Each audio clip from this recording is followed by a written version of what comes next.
Well, that's something a deer hunter will never get tired of seeing.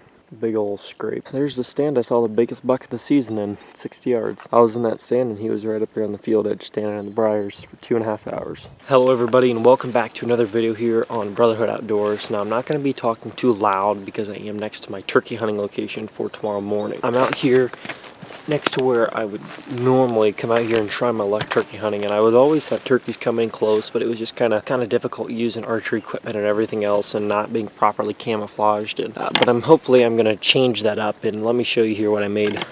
And this was actually I made after turkey season with the intent of coming back next year and it being kind of overgrown up and around the branches, which is kind of what it did.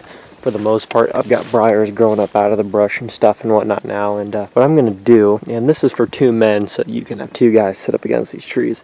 You're going to have a decent amount of cover, at least around your legs and whatnot, from your hips down when you're sitting, to make sure you can have as much motion as you can reduce as possible. So what I'm going to do is I'm going to camouflage it in a little bit more. There's a lot of limbs laying around. I'm going to take those, I'm going to stake them all in around there, lace them on, and so on and so forth, and just kind of camouflage it in the best I can. And let me show you the view here behind. What you got here is up on that hillside, there's a hayfield. On that hayfield is where those turkeys will run off, and they'll fly up and they'll roost in all these trees, these big mature trees across this hillside.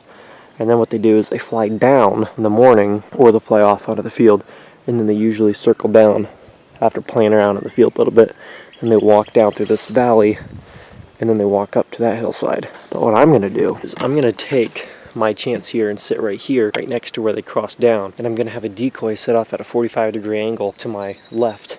And I'm going to, I've heard this from a lot of different people, but I had one of my comments, in my previous video say, put a hen laying down and then put a Jake standing up right behind it. And that's kind of what I was planning on, because I've heard, in other videos, like, don't put big strut toms out there. It works sometimes, it'll get them real aggressive and want to come fight them off, but in another way, sometimes they're just too intimidated because they can't really size up a bird from far off. So they just sometimes they're better safe than sorry sort of thing, and they just stay away and let him do his thing, so then they won't even come into shooting. I'm going to go about camouflaging in this blind here a little bit more, and you guys can go along with me in the process.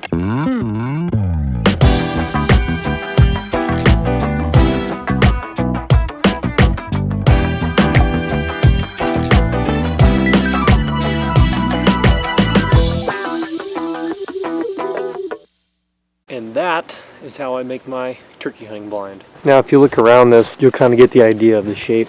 The entry is over on this side, and the reason being is because this is the side towards the house and the pond and everything. There's no trees over that way, so the turkeys never come from that direction. So I enter in from over here or up over the hillside and walk down and enter in the back. And then I got 2 little spots opened up here depending on where I want to sit. I'll probably favor this side, and I've got room for my feet all the way down just under the brush a little bit, and you can see I got it rounded off with all this thick brush, branches and stuff. Kind of some random standing stuff, some stack stuff, and let's get down a little bit lower, more towards where turkey's gonna see. Okay, and then I got these branches kind of wrapped all the way around, lots of good structure.